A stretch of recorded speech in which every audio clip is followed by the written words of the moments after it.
When I left my job this year, I took a 60% cut from my income. And this has shifted the way that I manage my finances. And it has took some time for me to come up with a plan that I feel like, okay, this is working, and also getting a full understanding of how am I going to be managing my finances going forward. And that is why it has taken me so much time for me to even film such kind of videos, because I needed to get my foot on the ground first. I needed the ground below my feet to be more stable and not move as much before I can come here and actually talk to you guys about how am I managing my finances now that I'm self-employed. As I said, I took a 60% cut when I left my job. So on today's video, we're going to be looking at how is it that I'm managing my finances, my sources of income, how am I balancing everything, and also mostly importantly, how am I feeling about the 60% cut from my income, and how am I feeling about my finances currently in the way that I'm managing them or in the way that they are looking. So if you are interested to know more, or basically just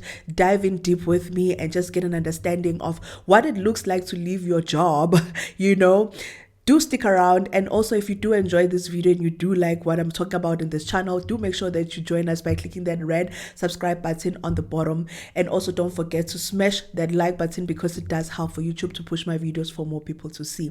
And I also do want to say thank you to each and everyone that has joined this family. Thank you for 60,000 subscribers, you guys. We have 60,000 subscribers in this channel. It is amazing. It is honestly amazing. I'm still baffled at the level of growth this channel has been getting. And I'm also just grateful for the community that I've built. The way that you guys are so supportive. And I love the fact that even when there'll be like that one weird or nasty comment, you guys will come for that person. Like, don't play like that. Do not play like that in this community. Because in this community, we're all about supporting each other, just making sure that we're all making the right financial decisions so that we can have financial peace and financial freedom. So let us get into the video, right? The first thing that we're going to look at is my income. Remember that I did post a video a few months ago talking about my seven sources of income, where I broke down, I think it was 6 sources of income, where I broke down my different sources of income. And when I was breaking down those sources of income, I did indicate to you that there's some that are frequent and there's some that are just not frequent. And now that I am in this position whereby I'm self-employed and I no longer have my stable income, which was from my job, I now get a full view of, okay, what is the income that I know that each and every month I can actually bet on that this is coming in my bank account. And whatever addition that comes in, it more so something that supplements my income in that particular month. So that's the first thing that I needed to figure out. What is the income that is coming in? Okay, I've got 2 sides of my income right now in terms of how I manage my finances. The first pillar is from the income that actually comes in, and then the second pillar is the income that comes from me, and then I'm feeding it into my budget. I don't know if that's making sense. So the other one is like, the first pillar is more so like when you are working and then you get paid, so that is income that is coming in. And then the other one is from what I have saved, then I'm using that to beef up, or basically to top up into my income for that month. So the first one is YouTube. YouTube for me has been that steady stream of income that I've had a few years now, but it's not a sizable income. Like for me on YouTube, I really have not cracked that code that most people crack in terms of just making a lot of money from YouTube. And that is because making a lot of money on YouTube takes a lot. You need to show up frequently, but also even with those videos, they need to perform really, really well. But for me, my channel performs in a normal way. Like, it does get views once in a while, and then it's just normal views. So for me, when it comes to YouTube, I do know that it is that steady stream of income. However, it's not something that I can say, okay, per month I know I want to make this much, because anything can happen, right? But I know that YouTube is the income that comes in, right? So the second one is my rental income.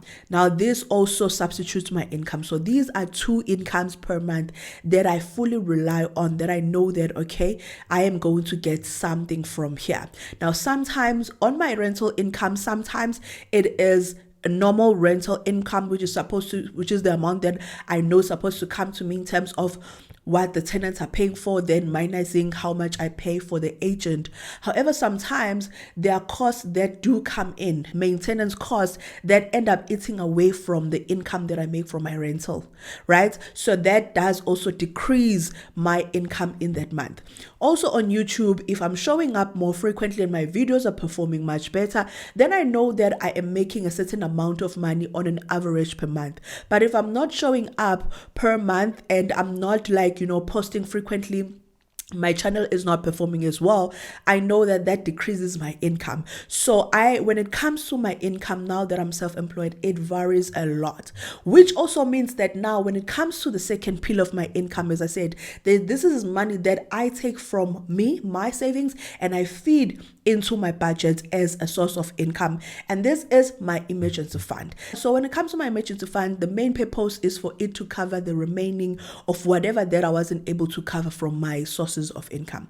So if, let's say, for instance, in a month, I made money from YouTube, I made money from my rental, and together that normally would cover about 55% of my monthly cost. Now that is not enough, right? Then my emergency fund's role will then be to cover the remaining. So it's always important for me to know that, okay, in this month, how much money am I making? How much money did I make on YouTube? How much money is coming in from rental? Then together, how much is it? And then I offset that from the monthly cost for that month, and then I will know how much money I will need to then beef up, or basically put as a surplus, not even a surplus, but basically beef up my budget so that I'm able to cover all of my living expenses. That is my process when it comes to managing my finances now, ever since I left my job. And this is something, as I said, something that I needed to basically figure out first. I needed to live in that life. I needed to actually live the life of being self-employed so that I figure out how it works.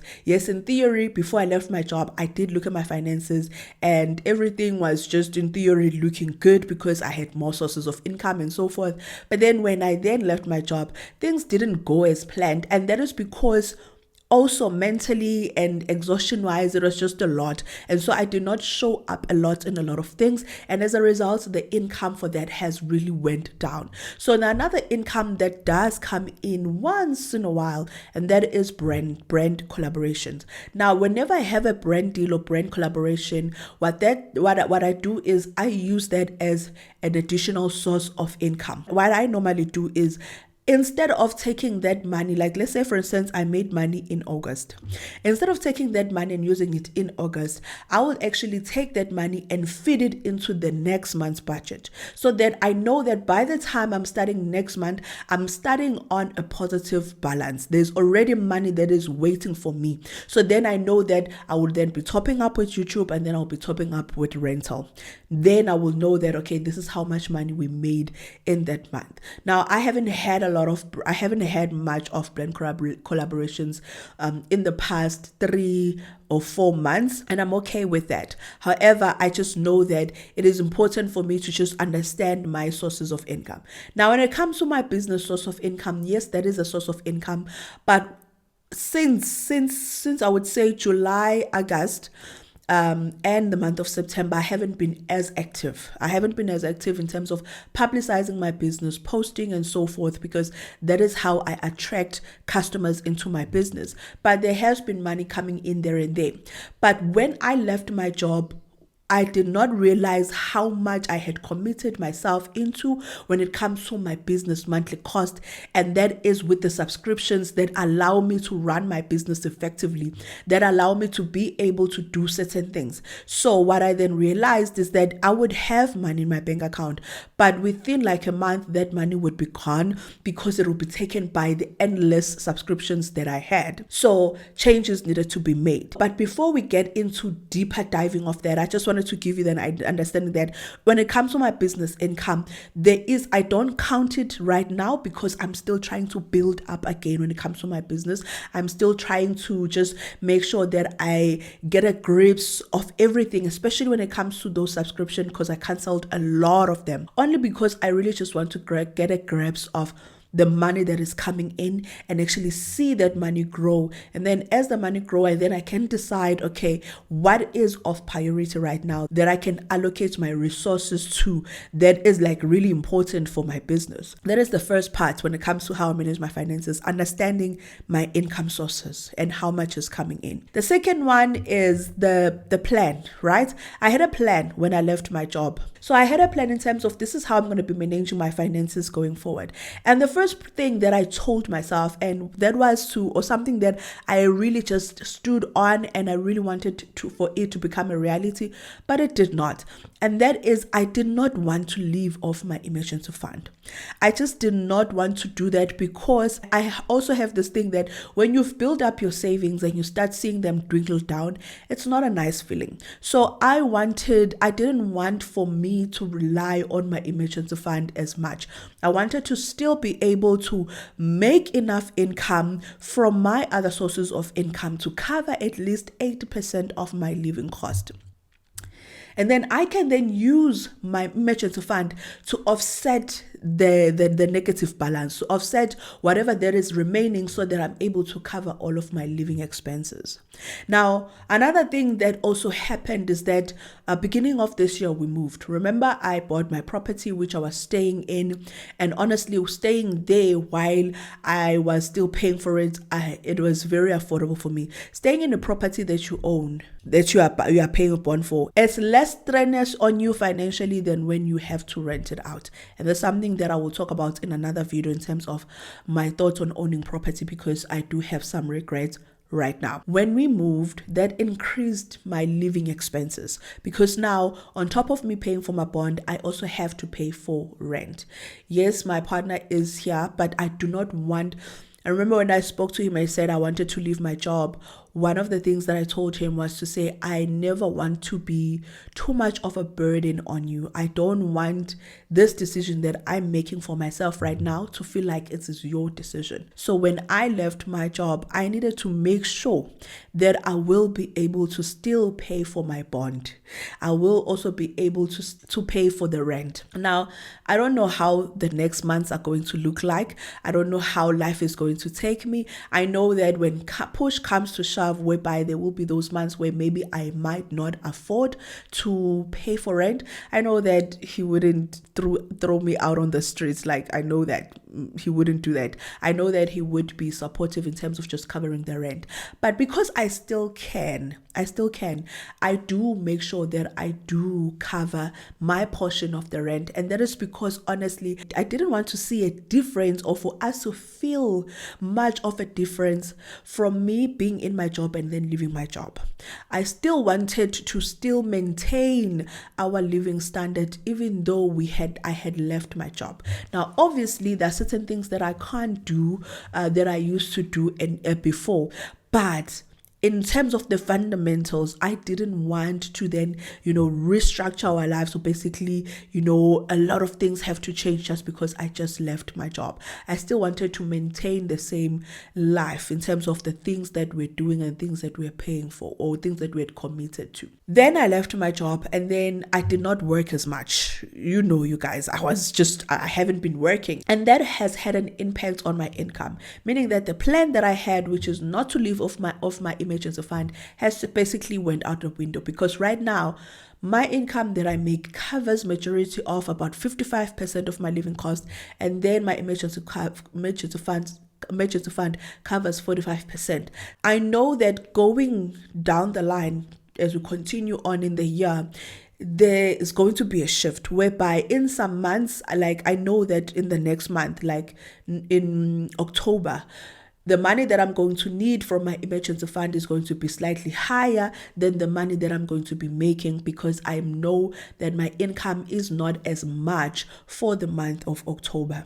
And November as well, that might be the same thing. So that's just something that I have to juggle with. It's always important for me to know what is coming in, how much is coming in, and then how much is committed. As much as I had the plans was to be able to make at least over 80% from my sources of income, but when you are not working and you are working for yourself, that does affect your sources of income. Now, I want us to look at the third point, which is my budget, or basically how am I managing my budget. And this is not my monthly reset. I will do my monthly reset over time. Like right now, I feel like I'm not in the right position to do a monthly reset, and that is because there's just so much that I'm still trying to figure out. As much as now the ground is more solid underneath my feet, but there is still that movement and there is still some uncertainty. So once I get to a point whereby I really feel like I have a handle on my finances, then I'm going to start bringing you guys in on my monthly reset. But right now, I feel like if I were to do my monthly reset, there will be a mess.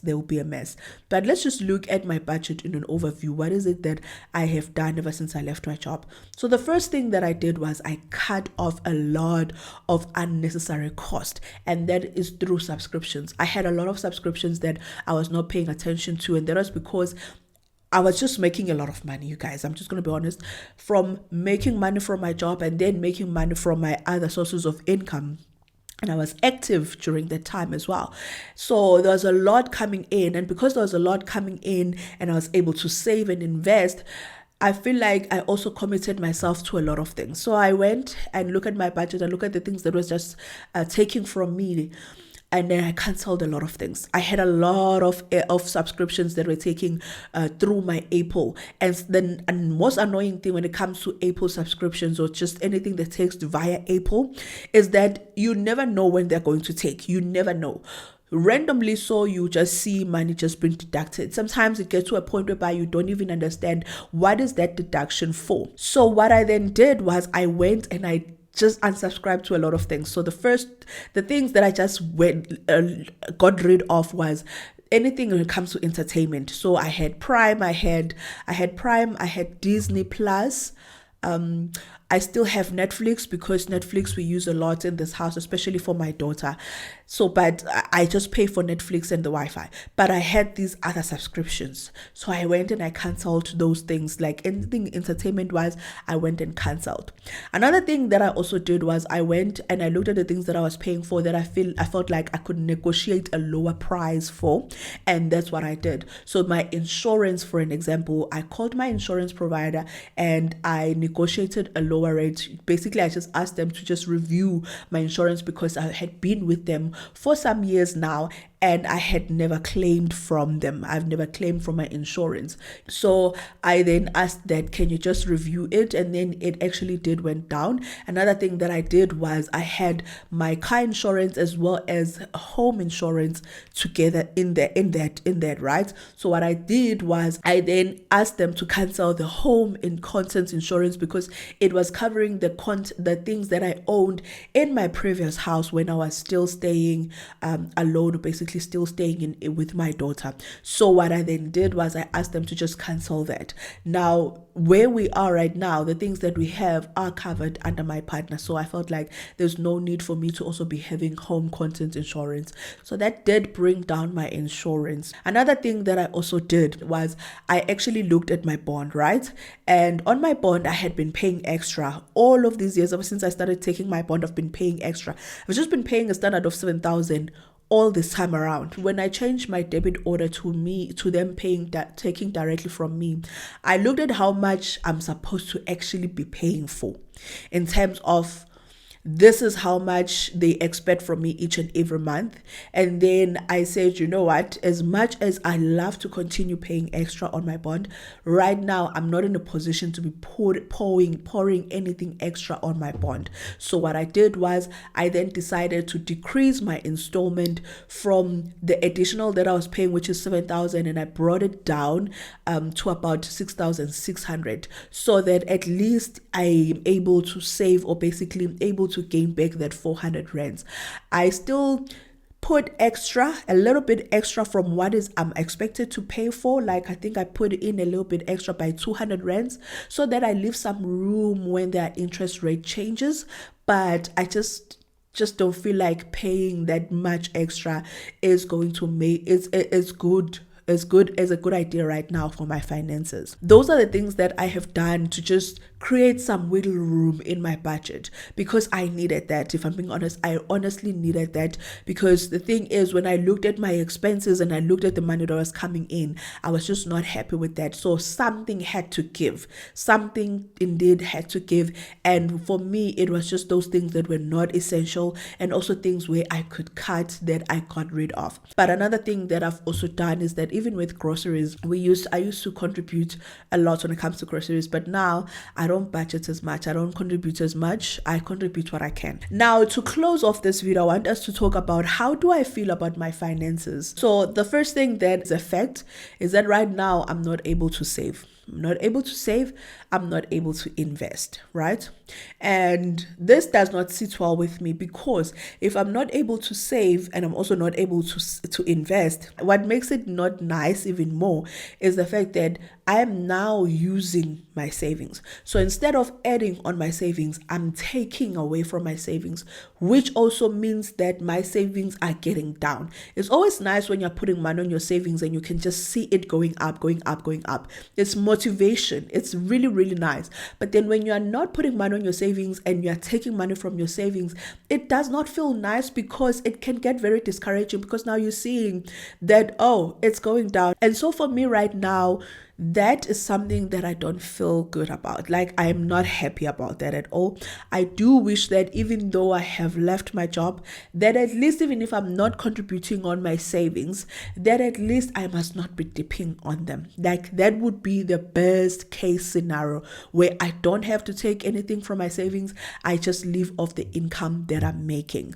I do wish that it was that case, and I know that it can get to that case. It's just that to Jennifer right now, it's just not in a position to push herself any further. Like, she's just not, like, I know the things that I'm supposed to be doing. I know the things that I could be doing in order for me to increase my income, but the idea of doing those things right now, it just doesn't sound like something that I really want to put myself through right now. As you remember, the previous video that I posted, I spoken about how I'm just in a period of stillness and silence, and I'm embracing that right now, and I'm not going to rush myself into it. But I know that in the few months, maybe next year, beginning of next year, or in the few months, things are going to improve.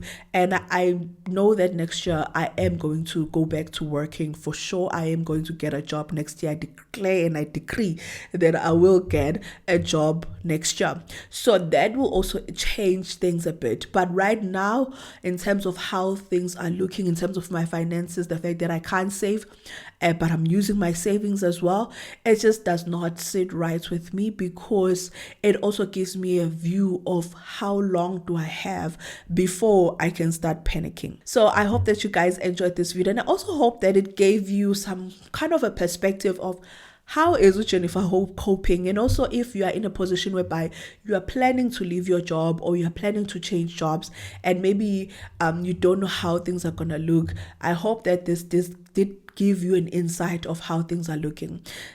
Not having that stable income is not pretty at all. I'm not even gonna lie to you. But if you've got a plan, and sometimes your plan will not go the way that you want, but then there will be some time whereby your plan is 50% effective. That's something. So for me, I really just wanted to bring you guys through in terms of how my finances are looking. And that is because right now I feel comfortable to do that. And I felt like this video will be more structured than if I had just filmed this video right after I left my job. It was not going to be a realistic view of how my finances are looking. So with that being said, I hope that you guys enjoyed this video. If you did, please don't forget to smash that like button and also join this family. Let us get to 70,000 subscribers, right? With that being said, I'll see you guys on the next one. Please take care and stay safe.